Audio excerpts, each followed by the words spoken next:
Hello dear students, once again welcome back to our channel ज्ञान lab. So I hope कि अब तक हमने जितने भी सेशंस अपलोड किए हैं, total 9 videos of your MSc CET 2024 PYQ series, आपने वो सारी वीडियोस देखी है, क्योंकि हम हर एक वीडियो में 25 से 30 MCQs आपको सॉल्व कराते हैं। ऐसा हर एक चैप्टर का हमने आपको दो वीडियोस दिया है, पार्ट 1 पार्ट 2। 4 चैप्टर्स के कंप्लीट हो चुके हैं। 5वां चैप्टर का आज मैं आपके लिए लेकर आई हूँ पार्ट 2 सेशन। ये जो 5वां चैप्टर है, इसका वेटेज सीईटी में अप्रोक्सीमेटली 4 to 5 मार्क्स का है।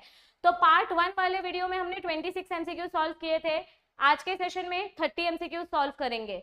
तो अप्रोक्सीमेटली 50 to 60 MCQs आप हर एक चैप्टर में से अगर प्रैक्टिस करोगे तो आपके सीईटी में 60 के ऊपर 70 के ऊपर आराम से परसेंटाइल आ जाएंगे इन बायोलॉजी। लेकिन अगर आपको अपना परसेंटाइल बढ़ाना है तो आपको मॉक टेस्ट देना पड़ेगा, और मॉक टेस्ट हमारे ऐप पे अवेलेबल है। बहुत ही मिनिमम कॉस्ट में आपको बहुत अच्छे सारे ऐप के क्वेश्चंस की प्रैक्टिस मिल जाएगी। जब आप मॉक टेस्ट परचेज करते हो तो आपको फुल लेंथ मॉक टेस्ट मिलते हैं 10, ठीक है, 10 मॉक टेस्ट फुल लेंथ। एक मॉक टेस्ट में 100 MCQ, और ये सारे PYQ क्वेश्चंस होते हैं, और PYQ बार बार रिपीट होता है। इंटरव्यू वाले वीडियोस में भी आप लोग देख रहे हो, जितने भी बच्चों ने ऑलरेडी सीईटी क्लियर किया है, फार्मेसी स्टूडेंट होने दो, एग्रीकल्चर स्टूडेंट होने दो, सबका एक ही बोलना है, mock test is very important and PYQ practice is very important. Text book में से ही क्वेश्चन आते हैं, कोई भी क्वेश्चन टेक्स्ट बुक के बाहर से नहीं आता है। सो text book reading is also very very very important, ठीक है। चलो, तो text book reading, one shot video and MCQs, इतना अगर आप करते हो तो आपको सीईटी में स्कोर करने से कोई नहीं रोक सकता। इसी बात पे स्टार्ट करते हैं अपना आज का सेशन। ये रहा आपका आज का फर्स्ट MCQ। आपको सेशन के एंड में कमेंट करना है कि 30 में से आपको कितने मार्क्स आए, जिसके हिसाब से आप अपनी परफॉर्मेंस रेट कर सकते हो। So which term describes the emergence of life? Emergence मतलब क्या होता है? बिगिनिंग। बिगिनिंग मतलब क्या होता है? ओरिजिन। तो इसमें से ओरिजिन ऑफ लाइफ किससे, कौन से टर्म से पता चलती है? आपका जो टेक्स्ट बुक है, टेक्स्ट बुक का जो अपना 5.1 है, उसका टाइटल है ओरिजिन ऑफ लाइफ, जिसको हम बोलते हैं प्रोटोबायोजेनेसिस। ये देखो, कभी कभी इतना सिंपल चीज भी अपने ध्यान में नहीं आता है और अपने को इसका आंसर समझ में नहीं आता है, क्योंकि हम थियोरी कभी पढ़ते ही नहीं है ध्यान से। एक एक चैप्टर, एक एक पैराग्राफ आपको कम से कम 5 से 10 बार थरो रीडिंग करना है, तो सीईटी में आप 90 के ऊपर स्कोर कर सकते हो। Next question, which one of the following is incorrect with respect to genetic drift? Genetic drift मतलब क्या होता है? नेचुरल डिजास्टर के वजह से अलील फ्रीक्वेंसी चेंज हो जाता है, और जेनेटिक ड्रिफ्ट स्मॉल पॉपुलेशन में ज्यादा देखने को मिलता है। ये 2 पॉइंट याद रखना फॉर जेनेटिक ड्रिफ्ट। इसके अलावा दूसरा कौन सा इनकरेक्ट स्टेटमेंट है? इसके वजह से अलील फ्रीक्वेंसी चेंज होता है, ये बाय चांस होता है नेचुरल डिजास्टर के वजह से, random and directionless, and it has no significance in small population. ये गलत है। जेनेटिक ड्रिफ्ट स्मॉल पॉपुलेशन में ही ज्यादा दिख के आता है। So option number D is the wrong statement. ये रहा, ये देखो, ये स्मॉल पॉपुलेशन में ज्यादा इफेक्टिव होता है। ये रहा next question, which one of the following is not an example of analogous organ? Analogous organ मतलब क्या होते हैं? Same function but different structure. Same function but different structure. So कौन सा एग्जाम्पल इसमें से नहीं है? इंसेक्ट का विंग्स और बर्ड का विंग्स, दोनों का स्ट्रक्चर अलग है बट फंक्शन सेम है। This is analogous organ. Octopus का आई और मैमल का eye, analogous organ. Eye of the octopus, अच्छा ये रिपीट हो गया है, ठीक है, कभी कभी सीईटी में ऐसा भी क्वेश्चन आता है, ठीक है, तो ये तो सेम है। Heart of all vertebrates, heart and brain, ये दोनों का स्ट्रक्चर सेम होता है, फंक्शंस अलग, मतलब आपको ये होमोलोगस ऑर्गन का एग्जाम्पल है। ये किसका एग्जाम्पल है? होमोलोगस ऑर्गन का, ठीक है। सो इधर देखो, हार्ट और ब्रेन, ये किसका एग्जाम्पल है? Homologous. These are examples of the structural similarity, structure same है बट फंक्शन डिफरेंट होगा, is an example of homologous organ. So vertebrates का हार्ट और वर्टिब्रेट्स का ब्रेन, ये एनालोगस का एग्जाम्पल नहीं है, ये होमोलोगस का एग्जाम्पल है। Next question, which one of the following is not the main postulate of Darwinism? Darwin ने जो हमको अलग अलग थ्योरी दी थी, उसमें से ये कौन सी थ्योरी उनकी नहीं थी? Struggle for existence is Darwin's theory. Prodigality मतलब पॉपुलेशन बढ़ाना, ये भी डार्विन का थ्योरी है। Organic variation is also Darwin theory. Arrival of the fittest के बारे में डार्विन ने हमको नहीं बताया था, तो this theory is an exception to theory of Darwinism. He did not explain the arrival of fittest, ये पॉइंट बहुत इंपॉर्टेंट है, इसके ऊपर बार बार सीईटी के क्वेश्चंस रिपीट हो रहे हैं, ठीक है, इसको हाईलाइट करके रखो। Next question, according to biochemical origin of life, ये थ्योरी हमको किसने दिया था, ओपेरिन एंड हिल्डेन ने, कि अपना जो लाइफ है वो केमिकल से ओरिजिनेट हुआ है। तो ये स्टेटमेंट बताओ, according to biochemical origin of life, which statement is correct? First life originated from non living material, no, ये तो स्पॉन्टेनियस जनरेशन वाला थ्योरी हो गया। First life came into existence by combination of chemical components, correct, over a billions of years, ये correct है। First life originated in the form of micro organisms, no, protocell, protobiont. First life originated in the form of meteoroids, no, only option number B is the right statement. Next, theory of germ plasm was proposed by, वो चूहे वाला experiment याद है, tell को cut किया, Lamarck की जो theory थी जिराफ के नेक को लेके, लेमार्क ने जो एक्वायर्ड कैरेक्टर्स की थ्योरी दी थी उसको रिजेक्ट करने के लिए ऑगस्ट वाइसमैन नाम के जो साइंटिस्ट थे उन्होंने चूहे वाला एक्सपेरिमेंट किया था।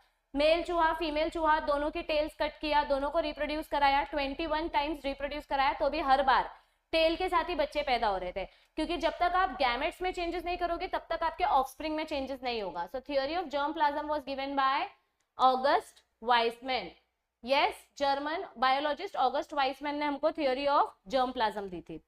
Next, industrial melanism, white winged moth and black winged moth, white insect और ब्लैक इंसेक्ट, ये जो एग्जाम्पल है ये किसका एग्जाम्पल है, industrial melanism.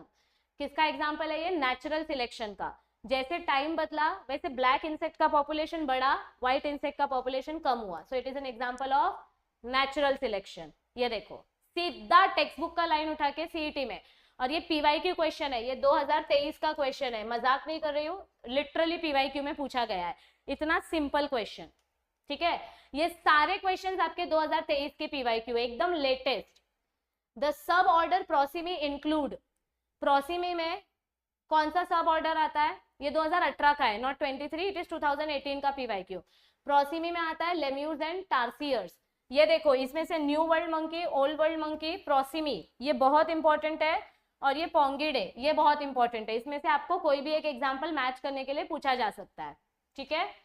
Next question, formation of which complex molecule was noticed bye उरे एंड मिलर, जब अपना जो ग्लास अपैरेटस था उसमें हमने हाइड्रोजन, मीथेन, वाटर मिक्स किया तो कौन सा केमिकल फॉर्म हुआ, मैंने बताया था ना कि 18 दिन 19 दिन तक ये केमिकल रिएक्शन किया तो हमको 3 अमीनो एसिड्स मिली थी, लाइसिन, आर्जिनिन, याद है। जब ये रिएक्शन कंटिन्यू, ये प्रोसेस चालू था तो आपको फाइनली क्या मिला, नाइट्रोजन कंपाउंड्स यानी अमीनो एसिड्स, ठीक है। Following are avian characters, avian मतलब bird characters in Archaeopteryx lithographica except, देखो Archaeopteryx is a connecting link between birds and reptiles, तो इसके कुछ रेप्टाइल्स के भी कैरेक्टर्स है और कुछ बर्ड के भी कैरेक्टर्स है, तो इसमें से कौन सा कैरेक्टर बर्ड का कैरेक्टर नहीं है। Skull bone is completely fused, this is bird character. Cranium is with large orbit, this is also bird character. इनका जो जॉ था, ये आर्कियोप्टेरिक्स का जो मुंह था वो बीक में कन्वर्ट हो गया था, उसमें दांत नहीं थे, it was converted into beak, so this is the, ये आपका रेप्टाइल वाला कैरेक्टर है, ये बर्ड का कैरेक्टर नहीं है, this is a reptilian character, so this is odd one out. इसका hind limb was opposable, this is also correct, only option number C, ये देखो इधर राइट टिक डाला है, ओनली और option number C is the odd character, क्योंकि ये reptile का कैरेक्टर है, आपको ये पूछा है एवियन कैरेक्टर में बीक आएगा, ठीक है। Next, which one of the following organ has become vestigial in man, अभी ये तो भाई 10th स्टैंडर्ड के बच्चों को भी पढ़ाया है मैंने, ये वेस्टिजियल ऑर्गन्स मतलब यूजलेस ऑर्गन्स, तो आपकी बॉडी का यूजलेस ऑर्गन कौन सा है, विजडम टूथ, अभी तक वो एकदम वेस्टिजियल हुआ नहीं है बट बोल भी सकते हो। Ileum and jejunum, these are not vestigials, ये आपके इंटेस्टाइन का पार्ट है, these are not vestigials. Wisdom tooth और वर्मीफॉर्म अपेंडिक्स, इन दोनों में आर्ग्यूमेंट चल रहा है, तो इसका राइट आंसर वर्मीफॉर्म अपेंडिक्स आपको डायरेक्ट टेक्स्ट बुक में दिया गया है। विजडम टूथ अभी तक बोला नहीं है कि वो वेस्टिजियल है, हो जाएगा कुछ सालों में वो भी हो जाएगा, but vermiform appendix is the direct answer. अगर ऐसा कोई क्वेश्चन आया जिसमें दोनों ऑप्शन करेक्ट है, तो अगर आपने इन दोनों में से कोई भी सिलेक्ट किया तो भी आपको बोनस मार्क्स 1 मिलेगा। टेक्स्ट बुक में आपको वर्मीफॉर्म अपेंडिक्स बोला है तो वर्मीफॉर्म अपेंडिक्स पे ही मार्क्स मिलेगा, ठीक है। Next, which chromosomal aberration does the following figure indicate? ये कौन से टाइप का क्रोमोसोमल एबरेशन है? इधर पे C D E F G H, ये इधर का उठ के इधर पे आ गया, इसने अपना लोकेशन चेंज कर लिया, तो इसको क्या बोलते हैं? एक क्रोमोसोम से दूसरे क्रोमोसोम पे आ जाना, ट्रांसलोकेशन। यस, ये देखो मैंने आपको बोला, पहले भी बताया था पार्ट 1 में और ये पार्ट 2 में भी बता रही हूँ, इसमें से एक क्वेश्चन आएगा, मतलब आएगा, लिख के ले लो। नेक्स्ट क्वेश्चन, इन उरे Miller experiment lightning effect is copied. Mimicry करना म्हणजे कॉपी करना। तो हमने जो स्पार्क अपैरेटस बनाया था उसमें लाइटनिंग इफेक्ट को हमने कैसे कॉपी किया था? स्पार्क अपैरेटस से, with the help of electric discharge spark, इसलिए अपैरेटस का नाम ही स्पार्क अपैरेटस रख दिया था, right? The lightning was copied by electric discharge spark. Select homologous organs from the following. Homologous मतलब क्या होता है? Same structure different function, same structure different function. तो इसमें से सिलेक्ट करो किसका स्ट्रक्चर सेम है बट फंक्शन डिफरेंट है, इसमें से सिलेक्ट करो। Four limbs of lizard, wings of bird, ये स्ट्रक्चर सबका सेम है, दिस इज होमोलोगस ऑर्गन। ये एनालोगस ऑर्गन है, ये एनालोगस ऑर्गन है, this is also analogous organ. Only this one, ये तो इनफैक्ट वेस्टिजियल ऑर्गन है तो ये तो आएगा ही नहीं, only this one is your homologous organ. So option number 1, ये देखो, four limbs of lizard, bat, birds, इनके ऑर्गन्स होमोलोगस ऑर्गन्स है, बाकी एनालोगस और वेस्टिजियल ऑर्गन है। यहां तक सबका राइट आया है। चलो नेक्स्ट क्वेश्चन देखते हैं। Next question, students of class 12 given a list of following characters such as clawed toes. मतलब कोई ऐसा बर्ड है जिसके पैर के पंजे ऐसे हो गए, टो मतलब पैर और क्लॉ मतलब ऐसे हो जाना, ठीक है? कर्व्ड बीक, इनका जो मुंह है वो ऐसा हो गया है, curved beak, okay? Feathers, pneumatic bones, feather किस लिए यूज होते हैं? उड़ने के लिए, फॉर फ्लाइंग। न्यूमेटिक बोन्स मतलब क्या होते हैं? हॉलो बोन्स, जो बोन्स अंदर से खोखले हो जाते हैं। लाइट बोन्स, जिसकी वजह से बर्ड्स इजीली उड़ पाते हैं, तो ये कैरेक्टर भी फ्लाइंग के लिए यूज होता है। एंड विंग्स एंड फर, फर के वजह से वेट कम रहता है बर्ड्स का, जिसके वजह से वो इजीली उड़ पाते हैं, तो ये कैरेक्टरिस्टिक भी फ्लाइंग के लिए है। तो आपको क्या पूछा है कि इसमें से कौन सा कैरेक्टर वोलेंट टाइप का अडेप्टेशन है? ये थोड़ा सा आउट ऑफ द बुक का क्वेश्चन है, पर आपको मैं इसका एग्जांपल बता देती हूँ, ऐसा क्वेश्चन सीईटी में नहीं आएगा, पर जनरल नॉलेज के लिए सुन लो। वोलेंट अडेप्टेशन मतलब क्या होता है? ऐसा अडेप्टेशन जो आप उड़ने के लिए करते हो। जब रेप्टाइल्स उड़ने के लिए over a period of time, 100 साल, 200 साल, 500 साल, 1000 साल में, जब वो ऐसा अडेप्टेशन दिखाते हैं जो उनको उड़ने में मदद करे, तो ऐसा अडेप्टेशन को बोलते हैं वोलेंट अडेप्टेशन। तो ऐसे 3 अडेप्टेशन अपने को दिख रहे हैं। देखो, पैर के स्ट्रक्चर से और मुंह के स्ट्रक्चर से उड़ने का कुछ लेना देना नहीं है। उड़ने के लिए क्या क्या चाहिए? बॉडी हल्का होना चाहिए, फेदर्स होना चाहिए और विंग्स होना चाहिए। So these 3 adaptations are used for flying, ठीक है? Next question, theory of mutation was given by, ये टॉपिक हमने चैप्टर नंबर 3 में भी पढ़ा था, ह्यूगो डी व्रीज, और चैप्टर नंबर 5 में भी पढ़ा था। म्यूटेशन थ्योरी किसने दिया था? मेंडल का काम जिसने रीडिस्कवर किया था। किसने किया था मेंडल का काम रीडिस्कवर? ह्यूगो डी व्रीज ने। Yes, the theory of mutation was given bye Hugo de Vries. Next question, a population is a group of all organisms in a given time. Population का definition कैसे करते हैं? Chapter number 13 में ये पढ़ा है हमने। सेम स्पीशीज के ऑर्गेनिज्म जब एक साथ आ जाते हैं तो उस ग्रुप को हम पॉपुलेशन बोलते हैं। Individual belonging to same species, इनको हम बोलते हैं population. Yes, the individuals belonging to the same species, text book मध्ये सगळं दिलेलं आहे मेंडेलियन पॉपुलेशन के पैराग्राफ में, चैप्टर नंबर 5 में। What does the Latin word evolution means? ये तो आपका एकदम फर्स्ट लाइन है, इवोल्यूशन टॉपिक जब स्टार्ट होता है ना उसका फर्स्ट लाइन है।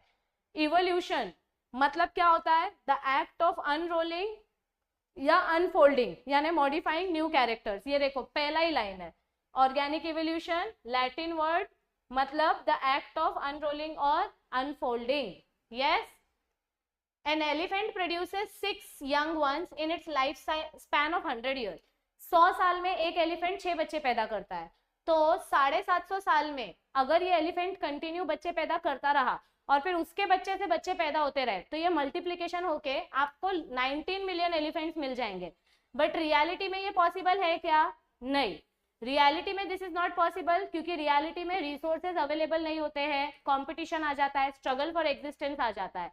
यस, सो कंटिन्यूअस पॉपुलेशन बढ़ता है, उस प्रॉपर्टी को प्रोडिगैलिटी बोलते हैं। To the ability to produce more and more children, इसको बोलते हैं प्रोडिगैलिटी। देखो ये एलिफेंट वाला एग्जाम्पल।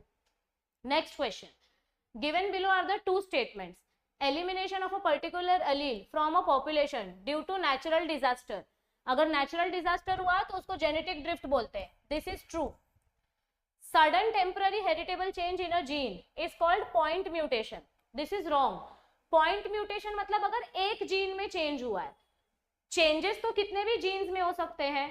अगर ऐसा बोलते sudden temporary heritable change in one gene तो ये करेक्ट होता, पर इधर वन नहीं बोला है, इधर बोला है इन जीन। तो अभी वो कौन सी जीन में है, एक से ज्यादा जीन में है क्या, तो ये चीज अपने को कंफर्म नहीं बताई है, इसीलिए this statement is also wrong. Only statement number 1 is correct but statement number 2 is incorrect, because point mutation मतलब क्या होता है, ये देखो इधर पे। अच्छा ये जेनेटिक ड्रिफ्ट वाला ही पैराग्राफ, हाँ ये देखो जेनेटिक ड्रिफ्ट वाला राइट है, नेचुरल डिजास्टर। ये देखो sudden permanent change is called mutation, not point mutation. Point mutation मतलब एक जीन में जब चेंजेस होते हैं। The reptile like dinosaurs were dominant in, मैंने बोला था ना ये जियोलॉजिकल टाइम स्केल से एक क्वेश्चन आता ही आता है, तो वो पढ़ना है तो पढ़ो, नहीं तो ये क्वेश्चन ऑप्शन में डालना पड़ेगा। अक्कड़ बक्कड़ बम्बे वो करके सिलेक्ट करके आ सकते हो, क्योंकि वो जियोलॉजिकल टाइम स्केल बहुत लंबा है, बहुत कॉम्प्लिकेटेड है। उससे अच्छा 5.13 इवोल्यूशन इन मैन वाला टेबल इजी है। सो डायनासोर्स कौन से टाइम में सबसे ज्यादा डोमिनेंट थे, दे वर डोमिनेंट इन जुरासिक पीरियड। ये तो इजी है, जुरासिक वर्ल्ड आपने मूवी देखी होगी द जुरासिक पार्क, तो उस टाइम पे आपको डायनासोर्स का सबसे ज्यादा प्रेजेंस देखने को मिल रहा था, डोमिनेंस देखने को मिल रहा था। How does the tendency of over production lead to the struggle for existence. अगर कंटिन्यूअसली पॉपुलेशन बढ़ते जाएगा बढ़ते जाएगा बढ़ते जाएगा तो फिर लोगों को खाने के लिए खाना कम पड़ेगा, रहने के लिए जगह कम पड़ेगी। So limiting the supply of food and resources, इसके वजह से स्ट्रगल बढ़ेगा। By increasing the number of individuals, number of individuals बढ़ा रहे हो तो उसकी वजह से क्या हो रहा है, खाना कम पड़ रहा है, तो ये इनकम्प्लीट है। By causing environmental conditions, environment से ज्यादा लिमिटेड रिसोर्सेज का कंडीशन ज्यादा वैलिड है। So option number B is the more valuable statement. Next question, ये देखो स्ट्रगल फॉर ये कब होता है, existence when the supply for food and resources are limited. Okay next, the most common chemical compound formed during Urey Miller experiment was, अभी मैं ये नहीं बोलूंगी आप बोलोगे। उरे और मिलर के एक्सपेरिमेंट में सबसे कॉमन कंपाउंड कौन सा फॉर्म हुआ था, यस अमीनो एसिड। आपने वाटर मिक्स किया, हाइड्रोजन मिक्स किया, अमोनिया मिक्स किया, मीथेन मिक्स किया, तो कौन सा कंपाउंड बना, amino acid, urea and lactic acid. So amino acid is the right answer. Homo habilis is also called as, आपके टेक्स्ट बुक में टेबल नंबर 5.13 है, उसमें आपको हर एक टाइप का एनिमल, मतलब हर एक टाइप का एप, ड्राहेंस, ड्रायोपिथेकस, रमैपिथेकस, ऑस्ट्रेलोपिथेकस, ऐसे हर एक एनिमल का हेड और उसका नेम दिया है। तो होमो हैबिलिस किसको बोलते हैं, हैंडीमैन को। हैंडीमैन मतलब कौन होता है, जिसने टूल्स बनाया था, तो इसको टूल मेकर मैन भी बोला जाता है। ये देखो इन सबका हेड और उसका अपीयरेंस, तो Homo habilis is also known as handyman. Handyman को बोलते हैं टूल मेकर, क्योंकि इन्होंने टूल्स बनाया था। इसका नीचे नीचे नीचे जाओगे, स्पेशल फीचर्स पढ़ोगे तो आपको टूल मैन दिखाई देगा, ठीक है। The theory of inheritance of acquired characters was proposed bye, 10वीं में पढ़ा था। अक्वायर्ड कैरेक्टर्स का थ्योरी किसने दिया था, मतलब जिराफ की गर्दन धीरे धीरे करके ऊपर हो जाती है, ये किसने बताया था, सबसे पहले लेमार्क ने। किसने बताया था, लेमार्क, जिसका थ्योरी रॉन्ग प्रूव हो गया था। ऑगस्ट वाइसमैन ने ये थ्योरी रॉन्ग प्रूव किया था। सो एक्वायर्ड कैरेक्टर्स का थ्योरी जो आपने 10th स्टैंडर्ड में पढ़ा था, इंसल्ट कर दी सीधा सीधा बोल के कि 10वीं थे शिकलायत तुम्हें, तो ये थ्योरी जो हमने 10th स्टैंडर्ड में पढ़ा था, दैट थ्योरी इज लेमार्किज्म, ठीक है। चला चला पटपट आंसर करा। When member of population attains sexual maturity at different times, समझो कोई एक प्लांट है, उसका मेल एक सीजन में मैच्योर हुआ और फीमेल दूसरे सीजन में मैच्योर हुई, इसको हम डाइकोगेमी बोलते हैं। क्या बोलते हैं, डाइकोगेमी, हमने चैप्टर नंबर 1 में पढ़ा है। तो इसको कौन से टाइप का आइसोलेशन बोलेंगे, दोनों अलग अलग सीजन में मैच्योर हो रहे हैं, तो इसको आप टेम्पोरल आइसोलेशन या सीजनल आइसोलेशन बोलोगे, जिसमें जो आपके एनिमल्स है वो अलग अलग टाइम पे मैच्योर होते हैं, ठीक है। Next, molecular evolution and origin of life occurred in, कौन से एरा में ओरिजिन ऑफ लाइफ स्टार्ट हुआ था, आर्कियोजोइक एरा, ये देखो origin of life Archaeozoic era. Next question, single step mutation, Hugo de Vries वाला जो टॉपिक था ना, उसके नीचे एक डू यू रिमेंबर का बॉक्स है, उसमें दिया है सिंगल स्टेप म्यूटेशन को क्या बोलते हैं। टॉपिक नंबर 5.6 के जस्ट ऊपर सिंगल स्टेप म्यूटेशन को हम क्या बोलते हैं, सॉल्टेशन प्रोसेस, ये देखो always remember. Next, the first cell और प्रिमिटिव सेल वाज, आपका पहला सेल पानी में बना था बराबर, प्रोटोबायोन्ट, तो इट वाज एक्वेटिक मतलब मरीन, आंसर ये आएगा या फिर ये आएगा। और पानी में बना था, आजू बाजू के केमिकल्स खा के वो सेल बड़ा हो रहा था, यानी कि दूसरे न्यूट्रिएंट्स को खा के बड़ा हो रहा था, तो इट इज हेटेरोट्रॉफिक। थोड़ा बाहर का साउंड अवॉइड करो आप। So the first cell was anaerobic and heterotrophic. Last question,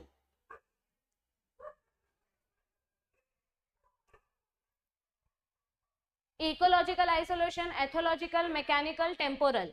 temporal मतलब क्या होता है, season, so it depends different times of the year. 4 का आंसर ए आएगा, ये कट कर दो, ये कट कर दो। मैकेनिकल आइसोलेशन मतलब स्ट्रक्चर ही अलग है, 3 का आंसर सी आएगा, तो आंसर इज दिस, बराबर, सीधा मिल गया है ना। कभी कभी ऊपर से ना जाके नीचे से जाने का, सर्च करने का, तो पता चल जाता है। ये देखो geographical isolation, this is your habitat isolation, this is behavioral isolation, this is temporal isolation and this is mechanical isolation। इसमें से कोई भी एक क्वेश्चन आ सकता है, तो आपको पता होना चाहिए क्या कैसा दिखता है ना। सो आई होप आपको ये सारे क्वेश्चन सॉल्व करने में मजा आया होगा। अगर आप अपना क्विक रिवीजन करना चाहते हो शॉर्ट में क्रैश कोर्स में, तो आप हमारा वरदान बैच ज्वाइन कर सकते हो, और या फिर डायरेक्ट, अभी टाइम कम है तो आप मॉक टेस्ट ज्वाइन कर सकते हो। मॉक टेस्ट में आपको 10 फुल लेंथ मॉक टेस्ट मिलेंगे, जिसमें आपको 1000 MCQs मिलेंगे प्रैक्टिस करने के लिए, प्लस आपको हर एक चैप्टर वाइज क्लास 11th और क्लास 12th के, क्लास 11th के 4 चैप्टर्स और क्लास 12th के 15 चैप्टर्स, 19 चैप्टर्स के आपको चैप्टर वाइज मॉक टेस्ट मिलेंगे। Chapter wise mock test solve करके आपको चैप्टर का ग्रोथ पता चलेगा। Full length mock test solve करके आपको फुल लेंथ का आइडिया आएगा कि आपको 100 में से कितने MCQs आते हैं। अगर आपके मार्क्स 30 में से, आज के सेशन में अगर आपके मार्क्स 30 में से 20 अबव है, तो आपको बहुत ज्यादा टेक्स्ट बुक रीडिंग करने की जरूरत है। वन शॉट वीडियो देखो प्लस टेक्स्ट बुक रीडिंग करो, कम से कम हर एक चैप्टर 4 से 5 बार पढ़ना है, ठीक है। अगर आपका मार्क्स 24 से ज्यादा है, इसका मतलब आपको अब सिर्फ टेक्स्ट बुक रीडिंग करना है और मॉक टेस्ट ज्यादा सॉल्व करना है। जितना मॉक टेस्ट सॉल्व करोगे और रीडिंग करोगे, उतना आपका इंप्रूवमेंट होगा। और अगर आपका मार्क्स 27 से ज्यादा है, तो फिर आप अच्छा कर रहे हो, सिर्फ मॉक टेस्ट सॉल्व करते रहो, रीडिंग करते रहो, हो जाएगा। मॉक टेस्ट पे ज्यादा फोकस करो, ठीक है। तो आई होप कि आज का सेशन आपको अच्छा लगा होगा। वीडियो अच्छी लगे तो इसको अपने फ्रेंड के साथ जरूर शेयर करना। मैं बार बार याद दिला रही हूँ, अप्रैल में अपने ज्ञान लैब चैनल का एनिवर्सरी है, तो अप्रैल में आपके लिए मस्त वाला सरप्राइज आने वाला है। पर ये सरप्राइज सिर्फ और सिर्फ हमारे सब्सक्राइबर स्टूडेंट्स के लिए रहेगा, क्योंकि नॉन सब्सक्राइबर्स को इसका नोटिफिकेशन जाएगा ही नहीं। सो मेक श्योर कि आप चैनल को सब्सक्राइब कर रहे हो, अगर आपको ये सरप्राइज मिस नहीं करना है तो। और ये सरप्राइज सच में बहुत अच्छा होने वाला है, ठीक है। पैसा नहीं है बट अच्छा सरप्राइज है।